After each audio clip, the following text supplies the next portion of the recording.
Bien le bonjour chers humains, toujours au Festival d'Avignon pour mon plus grand plaisir. Les habitués le savent, durant tout le festival, acteurs et actrices, metteurs et metteuses en scène, petites mains en tout genre, déambulent dans les rues lorsqu'ils ne sont pas sur scène, et tractent eux-mêmes pour donner envie aux passants de venir les voir. Certains viennent à Avignon avec un programme bien établi, mais je suis de ceux qui débarquent sans même avoir jeté un œil au programme.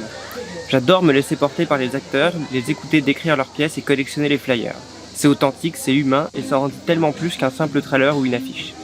Je préfère venir dans une salle suite à une connexion particulière plutôt que par hasard. Et il arrive que les acteurs reconnaissent des gens avec qui ils ont parlé à la sortie de la salle, ça discute, c'est plein d'émotions, c'est beau. Cela fait partie de la magie du Festival d'Avignon. Je vous laisse donc en compagnie de ces amoureux du spectacle vivant qui tractent eux-mêmes. Bonjour! Du coup, je vous présente le spectacle Coloratour, ou Colorature, c'est comme on veut, qui parle d'une vraie histoire qui s'est passée en 1930 à New York, dans les rues de New York et qui a envahi les scènes à New York pour les gens qui aiment l'opéra.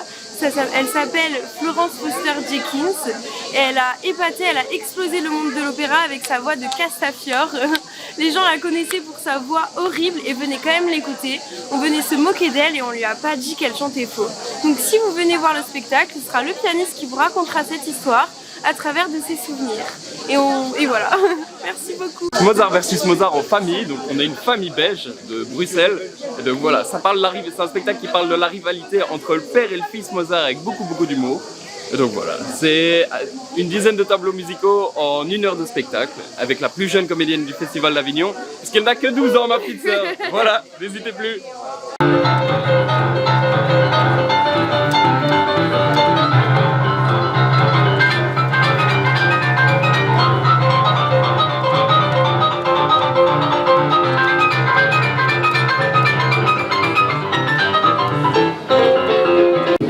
Clara Schumann, c'est une plongée dans le romantisme, un bain de douceur à travers la musique de Clara.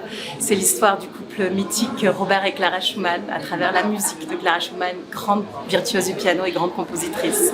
Le Festival d'Avignon, c'est un peu également le festival pour se faire du bien aux oreilles, à l'âme et au corps. Alors venez plonger avec moi et une pianiste dans cette sublime chapelle en pierre du théâtre du Petit Louvre, chapelle et templier, pour 1 heure de musique et de beauté en partage, voilà, à travers Clara.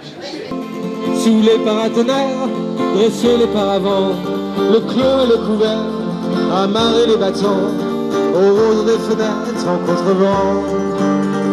Allez! Ah, bonjour. Alors, nous on joue une pièce qui s'appelle Histoire de baiser. C'est des témoignages autour de la sexualité qui ont été recueillis par un monsieur qui s'appelle Fabien Wellman. Donc c'est une adaptation du roman graphique de Fabien Wellman. Voilà, on est 5 comédiens et en fait on interroge un peu la sexualité mais avec beaucoup de poésie. C'est pas trash, c'est pas vulgaire, c'est vraiment pour donner un florilège de façon de voir et de vivre sa sexualité. Voilà, on fait beaucoup de persos différents, il y a de la musique, il y a du piano live, donc on chante, et c'est un peu une ode à la sensualité, à la sexualité aujourd'hui, avec beaucoup de tendresse. Voilà.